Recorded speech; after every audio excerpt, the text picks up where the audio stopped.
3, 2, 1.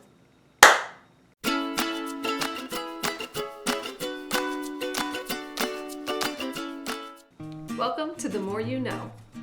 This video is about how to create tracks for your virtual choirs and the concept of syncing them up together. So if you are already familiar with what I did at the beginning of this video with a countdown and a clap or the use of a slate, that's half of what this video covers. The other half is generating tracks if you might not be an accomplished accompanist. I'll try to keep this quick.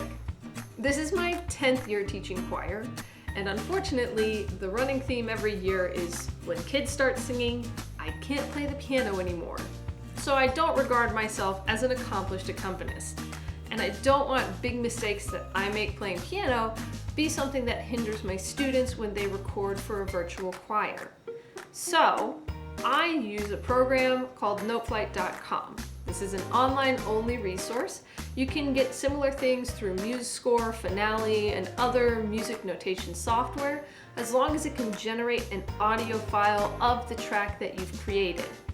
I use Noteflight because it's what I found 8 or 9 years ago when I started doing my own arrangements of different songs, and it's a super handy, wonderful resource that I love. This is not sponsored by Noteflight, although I wish it was.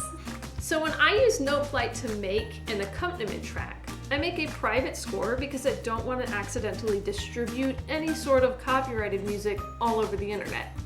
And then I'll enter all of the piano work into the score. If you have something that can read a MIDI keyboard, you can play it in, but I just go by hand, and at this point I've become pretty quick at it. Once it's all entered, I make all of the edits that I want to make it musically what I want it to be. Of course, nothing can match the feel of conducting a choir in real life in a performance, but right now, that's not something we can do. So I make Noteflight give me just the best possible representation of what I wish it could be. That might include changing time signatures to make fermatas just the right length, or putting caesuras or rests in where I want a certain kind of break, but I'll do all my nitpicky work there and make it as expressive as possible, dynamics, phrasing, everything. Once I'm sure that I've made a track that I love and I want my students to sing exactly that, then I will export as a WAV file. I prefer using WAV files for audio editing. I just believe it gives us a cleaner, higher quality sound. Of course, there's better file formats than that in the world, but they're not all compatible with all different types of computers. Now, some of you are amazing accompanists and you will have no problem with recording yourself playing through the song in the exact way that you want it done. And if that's the case, I highly recommend you do that. It's faster and it feels more natural than inputting everything digitally, and it will probably give you a more rich and beautiful sound. So if you are a talented accompanist, just record yourself. You can record yourself on a cell phone, but you should listen back to make sure that the quality is good. Or you can record yourself on video with voice recorders, microphones, go to a whole studio, whatever you need to do. So what's the deal with the clap thing at the beginning? Well, everybody's gonna have to do what I call the countdown and clap, just because it helps kids remember that we have to count down and clap at the beginning of every single video. And they have to do it at the beginning of every submission they make for virtual choirs. Sometimes I even make my students do it for random video assignments just to make sure they're still in good practice. If you want to be extra consistent with your kids, make every digital assessment that they turn into you start with a countdown and a clap, and then it will be absolutely habit for these students. Now, how do you make the countdown and the clap and make sure it works for everybody? Well, you just need to go 3, 2, 1. It does not matter what tempo you pick, just be consistent.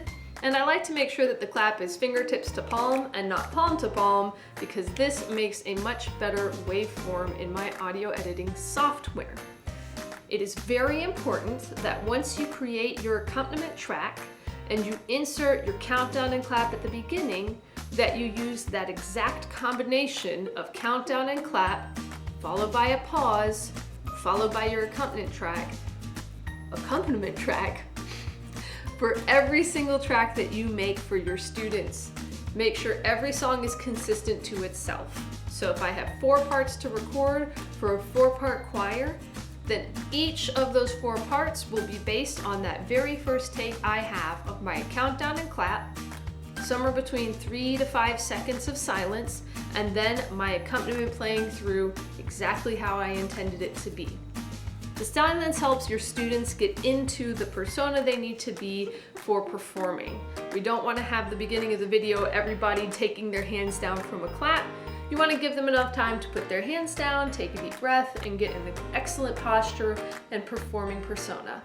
What I like to do is take my original accompaniment track, stick in my countdown and clap, move my track over in my audio editing software until I have about 3 to 5 complete silent seconds. And then I will use that track to make all of my sing-along tracks. So I use a multi-track recording software. I typically use Audacity because it's free and I'm a teacher and I love free stuff. So when I hear that 3, 2, 1 clap, I don't clap in my sing-along track because it's already going to be in the track the students hear. And then I just sing as the accompaniment guides me through the rest of the song. And then I will export my soprano track, my alto track, my tenor track if I can sing it, and bring in someone else to sing the basses, sometimes the tenors. By keeping the same accompaniment track for each one of those recordings, I guarantee that all 4 parts of my song are going to be synced up exactly right. So when I go to edit it, when I see the audio wavelengths in my video or audio editing software, I can see that skinny, tall line for every single person's clap. That's why I like this style of clap versus this style, because this one gives one super skinny, tall line that you'll see in the waveforms of your audio. Here's an example of what that should look like when you go to sync up your tracks. What you see here is an Audacity file with 4 vocal lines added into it. 1, 2, 3, 4. This is just a sample of what your audio file should look like if you're mixing all of your audio separately. And you see how the clap here is all synced up together. So if we're aiming to make everybody sync up to this one point, you want to get the tallest peak in that waveform to line up as close as you possibly can. And you can do that by selecting some audio and then copying it and pasting it to move it around.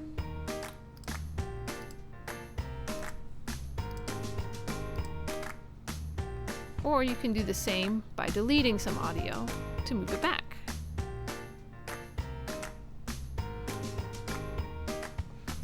The same thing should apply in your video editing program. As you can see here, the same file does not have exactly the same look when it comes to our waveforms. Because this is not the same program and it was made to show video more than show audio, it shows a slightly wider waveform, and it even shows the place where the audio has been clipped. But you can still use this to sync up all of your videos for your students to sing along to.